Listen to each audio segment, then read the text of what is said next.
So I'm going to try in this video to do a little bit of resurfacing, kind of like a homemade version. So a couple things, I guess, is obviously this is not a replacement for proper machine work. Some of this wasn't machined initially at all, but I more want to check it. The block itself was recently at the machine shop, recently as in, last 5 years. But the engine hardly has any time on it. So anyways, I don't think I really need to get anything decked or resurfaced or anything. I just want to clean things up, get off that really kind of like embedded gasket material, and also just give a nice clean surface to grab the fire rings on the head gasket, things like that. So I don't know how far I'm going to get in this video to the head gaskets or not, but I'll start here with the intake. What else? There was something else I was going to say, but yeah, definitely not a replacement for proper machine work. But I think even I've seen machinists even use this in a time or two to kind of as like a reference guide, I think. But anyways, that being said, that's a bit of a disclaimer. I don't know everything there is to know about this. I'm just kind of putting this out there. But if anybody has any feedback, I know there are some professionals that see my videos every so often. So if I'm completely off base, I'd love to hear that, and I can make some corrections. But I'm just kind of going to go into this blind and just kind of try to think through it logically. So yeah, it's been said in videos before that I've seen, and I think it's really true, that the key to keeping the hot rod hobby alive is to support your local machine shop. And I couldn't agree more. Here in Edmonton, we have a couple, I'll just turn this around. We have a couple machine shops, or probably I think 3, that are kind of known as like classic hot rod type of machine shops. There's probably more that I know about. But anyways, there's less now than there used to be, from what I understand. And I've heard from some older auto body guys, and other people in general, that just the guys who are doing the machine work on these older engines, who have experience on like the old Mopars, old 60s, 50s, even 40s, whatever it is. Those guys are getting old now, and they might be retiring or passing on or whatever. But so that being said, support your machine shop if you can. I already did support them with this build, and it's real expensive. And the goal with this engine is not like that I'm trying to refuse any professional help or something. What I'm trying to do is dive in and get a really hands-on feel for everything, if that makes sense. Not trying to, trying to save money. Honestly, with some stuff, by the time you buy the tools, the whatever, even like for this, by the time you buy all this stuff, you probably could take it to a machine shop for cheaper, or for, equivalent price. But, for some people, it's a bit of a challenge, because you have to take your stuff there during working hours. That can create its own challenge, if they're not open on weekends or whatever. So hopefully that makes sense. I don't know if I needed to explain that all. I don't need to apologize for trying to do it myself. I just want to kind of explain that. But that being said, a couple of things you'll need to do this is, like I said, you're going to have to invest in some stuff. What this is here is a block of steel that came with a shop press kit. I initially eyed it up to make sure it was fairly straight. And then I took this to an assumed, I didn't check it, but an assumed straight edge which was in my case a table saw, an old table saw, and the I don't know what you call it, the tabletop part, an iron tabletop. Like this is we're talking pretty old, like 40, 50. Well, definitely not 50. Probably like a 40-ish year old table saw. Anywho, I picked up some emery cloth and glued or taped down the sheets, and then surfaced this to get it as smooth as possible. I'm going to check it with my straight edge. There's a couple ways you could go about this. In a perfect world, and like, you know, to back up a little bit, I fully understand that this is not like the correct way by any means. Like there's more accurate ways to resurface. Like machine shops are machine shops for a reason. Like they have the equipment, they have the expertise. But in a pinch, and if you're just really determined to kind of do it yourself, then I think you kind of come to options like this. So, like I said, if anybody watching this thinks I'm a complete hack and I should, you know, never make another video again on this, let me know, because I'm not. If I'm so off base and I'm going to steer anybody in the wrong direction, I don't want to do that by any means. But that being said, if this is a reasonable alternative, I don't see what's wrong with employing it once in a while. But anyways, so this is pretty straight. I think getting a chunk of steel is not cheap these days, and but anyways, so this has been trued against a assumed straight surface, flat surface, and you can see a pretty even abrasion all the way around. But anyways, this, in a perfect world, this should be, perfectly straight, or, within whatever tolerances are allowed / expected. And it should be the length of whatever you're doing. In this case, like an average block, is about 2 feet, should do it. But I don't have anything that long. This, I didn't measure. This looks like about 16 inches here. So that's the first thing. And then I don't remember the channel, but I actually got this idea from somebody on YouTube. I watched their channel. They talked about these square or rectangle floor sanding pads that you can get at like Home Depot or something, but they're for floor sanders, I think, for concrete or resurfacing, whatever. But anyways, they have an adhesive back. So that's what I'm going to try to use here to glue onto this to create my surface. And then the other thing is a straight edge. So I picked this up. You Canadians might know Lee Valley. We got one in Edmonton here. I guess he's made in Ottawa. But anyways, yeah, made in Canada. This is a straight edge.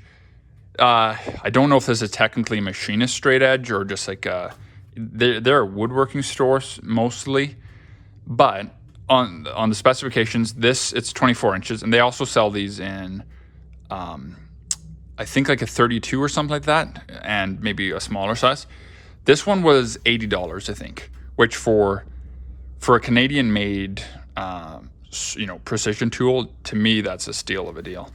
And according to the specifications, this is 24 inch here along the thin side, which would be your precision side, is supposed to be accurate within 1/10 of a thou. And I forget what the wide side was, but it was. I wouldn't be using that anyways in this case because I don't need to.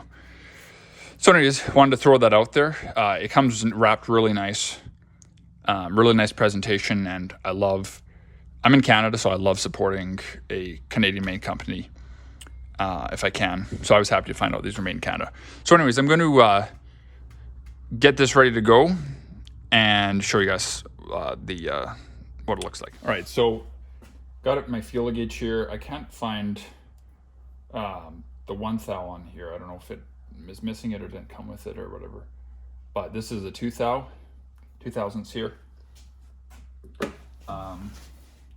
Which, and again, like this is not,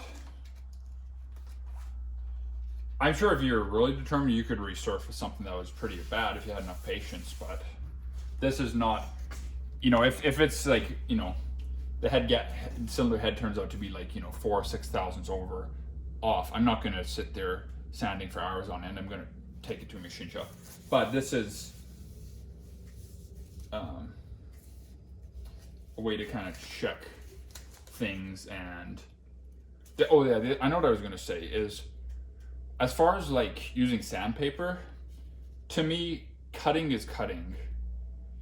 It's more so about the roughness average that you have, because certain head gaskets, for instance, require a certain roughness average, and if whatever you're using falls within the correct roughness average, to me it doesn't matter if you put it on a cutting tool or you resurface it with sandpaper. I could be wrong on that. Adhesion, like for something for your firings to grip, to me, as long as it's maybe a bit of a hash mark pattern or something, I would think that fire rings would grab onto that. If I was doing something like a copper gasket, or a metal MLS gasket, I probably wouldn't even be really messing with the sandpaper. But I'm doing composite gaskets. So, anyways, yeah, nice wrapping on this.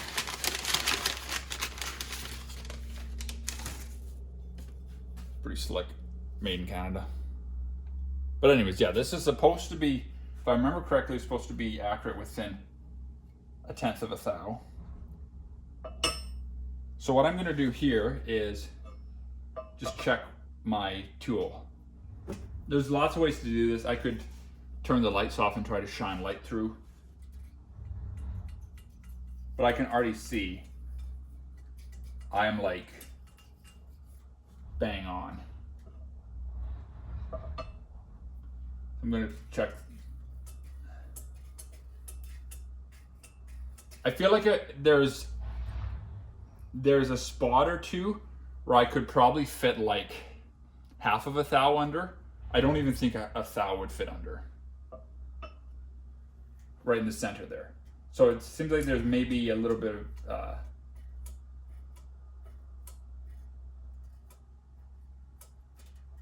yeah, like right here, 2 won't fit under, but 1/1000ths probably would. But it'd be like 1/1000ths. But anyways, that being said, if in a perfect world, I would maybe have 2 of these to check the trueness on each other. But one thing I can do though, when it comes to my finished product on like my engine block or something, I could flip it. I check it against itself basically. So check it, then in the exact same spot, flip it. That's the same way you can true up like an air level. A level, I don't know why I'm trying to call it an air level, but that's how you true up a level is, you can check it against itself basically. Anyways, it looks like this block is like bang on. So now storage with something like this is supposed to be treated in a certain way that it's not, not going to warp if it's exposed to cold and hot, but trying to keep it, I would imagine, in a climate controlled area would be best. I would think hanging this would be the best as far as like storage goes. I don't want to hang it because I have a feeling there's some kids around here. I have a feeling somebody's going to think this is a sword and take it out and whack on some trees or something. So I'm going to have to probably hide this away. But anyways, I'm going to keep this somewhere safe. But yeah, so this is true here, and so I'm going to try to get this sandpaper taped up on it. So if I failed to mention it, this is 120 grit here, which I think should be a happy medium. One thing I might do is do this and then it's something a bit coarser on the cylinder head, to do like a two-tiered valley on the surface. I don't know if that's necessary, probably not, but that's why I appreciate the feedback from anybody more experienced. So I just trace this out and cut it the size of my steel block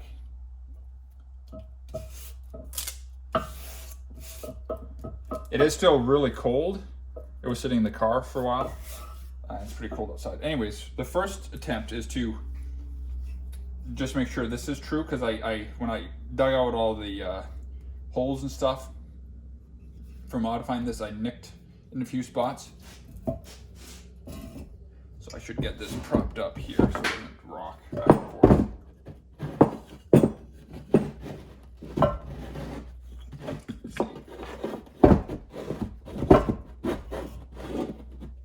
There we go.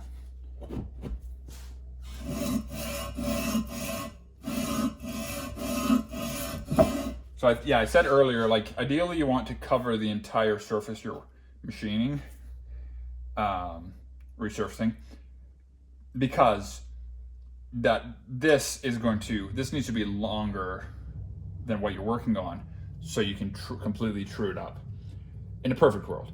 Now, if I was actually trying to take material down on, like, say, like a long surface, yeah, you'd want to have it the full length ideally, because that'll tell you your truest representation of what's really going on. Whereas this, if it's shorter, it can follow the deviations.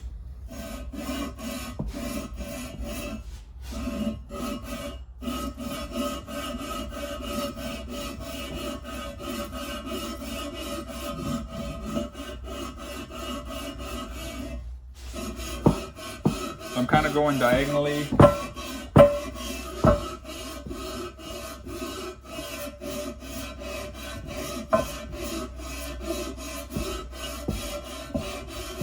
So already I can see everything is being contacted. So I know it's fairly true. I'm gonna soften I have a really old gasket, like a thick gasket that I've been reusing. So I like to spray them with like a light oil, like WD-40 or something. 1 second. And that will soften the gasket so it can mold into any like slight divots or whatever. I think I mentioned in my last video, I tried to find layout fluid. But one of the places online, you know, they won't ship it for whatever reason, because they say it's toxic. But I got one of these, like sharp jumbo Sharpies. But if you're not sure, like normally it's pretty obvious because you can see the fresh cut marks from the granules. And, you know, when they do cut valve jobs, it's accepted to do that with stone. So I don't see what would be the problem necessarily with doing a resurfacing with stone, with, you know, miniature stones via sandpaper. But yeah, I know I'm like maybe over dramatizing this a little bit more than it needs to be, but I don't want to, you know, I don't want to put videos out there because somebody might think that I know what I'm talking about when maybe I don't. So yeah, if somebody has a good reason not to do this, let me know. But anyways, I'm just going to wait until this all dries, and then that'll give me an unmistakable, you know, surface. So if I make a couple passes this way and this way, and all corners have been touched equally, I know I'm like dead on, you know, within whatever tolerances this is. And yeah, so anyways, I'm gonna pause the video and let that dry. All right, so I did just a few passes, you know, side to side, corner to corner, basically like one pass, or I guess two passes each way, and then 1, 2, something like that. And you can see it's consistent everywhere, or very consistent at least. Especially to the, you know, when you're considering, like if there's a head gasket, yeah, it'd be a different story, but this is, you know, carb gasket, so it's not as much of a concern. But so I can basically work this just a bit, you know, with modifying stuff, everything, you know, it's modified. What do you expect? You know, so I kind of overcut a little bit, but it should still be enough to get a good seal. So I'm going to do that, and then I'm going to flip it over and check on the intake side. So one note I just figured out, and I don't know if you can see this, but this is like, it's working really well. It's bonded, and it's just, you can see the gleam off of it. It just like, it looks so straight. Anyways, but with the buildup here, you can just spray that out with air nozzle, because it will build up and then really stop cutting very well. All right, so I know you don't have a really good shot at this, but before I bother putting the straight edge on, I'm gonna cut a little bit with the sandpaper, just because there's a bit of like rusty gasket material on. I would like to probably have this mounted in a vise, but my camera is actually sitting in the vise right now. So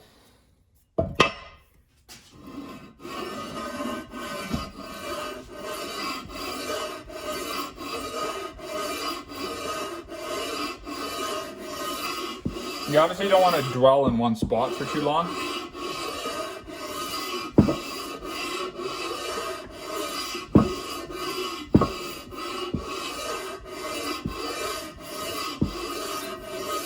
So that's already touched everywhere. I can see shiny bits everywhere. So I'm already, and you'll know right away if you have like a really bad high spot or low spot. Well, I guess a really bad low spot. Everywhere else will be polished, and you'll be missing there. I guess you're kind of out of focus a little bit there. There we go. That's better.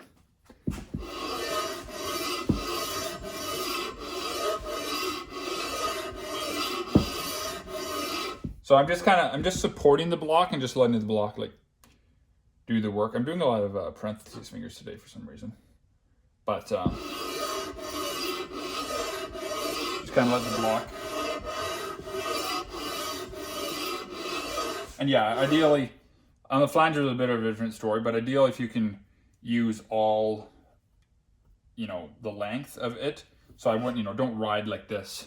Obviously, like incorporate the entire length of the block.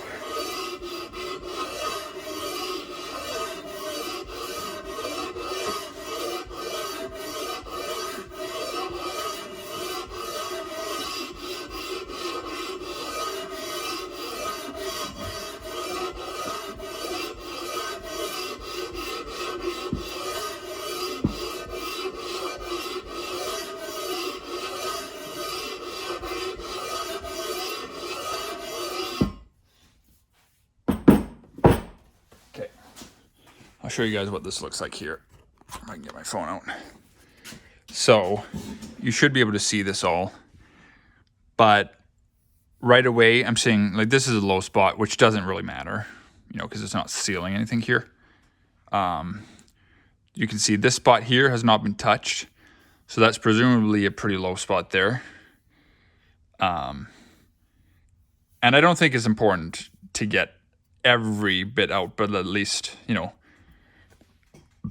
90-something% of your area should be high spots, or should be the same surface, right? Like if you have a little bit of low spot here or there, but I obviously need to work it a bit till this comes down. And honestly, I'm assuming for your standard composite intake gasket, this is probably fine. We're talking like maybe a thousandths off at the most there, I would think. But yeah, everywhere else is really, really looking good.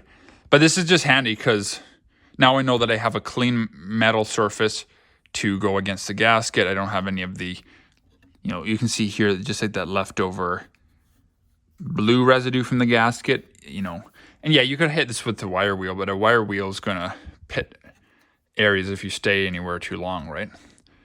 In my mind. So it's working really good so far. So I'm going to grab the straight edge and I'm going to finish this off. Then I'll just put the straight edge on and let you guys know how good of a job this did. So again, like I haven't touched it with the straight edge yet, so I don't know. I'm just kind of going off of what it looks like.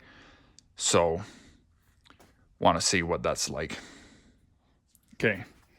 So I spent probably 10 minutes total, and I'll show you this in a second. You can still obviously see low spots, but it's shown me, you know, within a couple of minutes if it was how bad it was. And again, like if this was warped, you know, 5-10 thousandths or whatever, yeah, maybe you could work it out after hours and hours of this.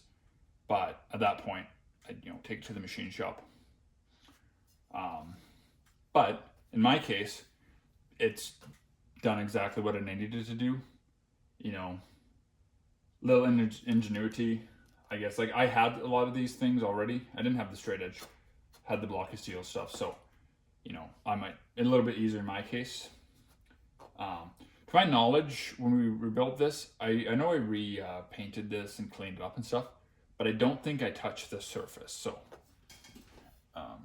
it's still like the original, somewhat pitted. So I'm just going to get this basically situated fairly consistently. And again, this is 2 thou. I'll show you this. I don't know if you can see it right now, but right where this waterline jacket is, sometimes a spot like that may feel like it's actually raised, but it's actually it's an illusion because it's actually lower. It's your hand going over. It might make it feel raised, but this will tell you. So I'm just going on all these different points, and it is bang on. The only spot I could maybe fit 2 under, and it won't. It could fit 1 under, 1/1000th under, is in this the spot where the water jacket was eroding.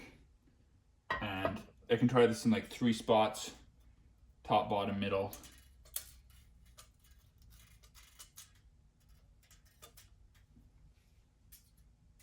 So I can tell you right now, this is way better than even a composite cylinder head gasket would require, because I think it's Falpro, they say like on a V8, I think 4/1000ths variation lengthwise at any given point, I think, and 2/1000ths shortways. And this is bang on. And obviously, yeah, make sure the surface is clean, but I'm going to pop this in the middle.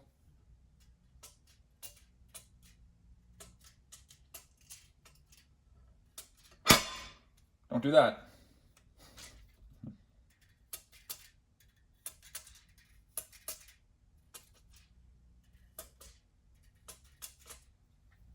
But yeah, it's it claims to be good. I can't fit 2 under. I know I can't fit 1 under anywhere except maybe right here. So I'm going to set this aside.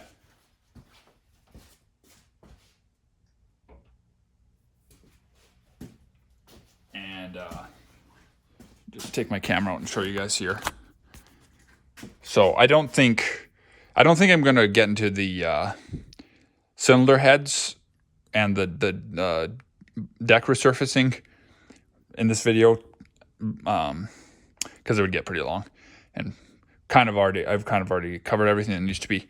And I want to hear some feedback, if anybody would be so kind, if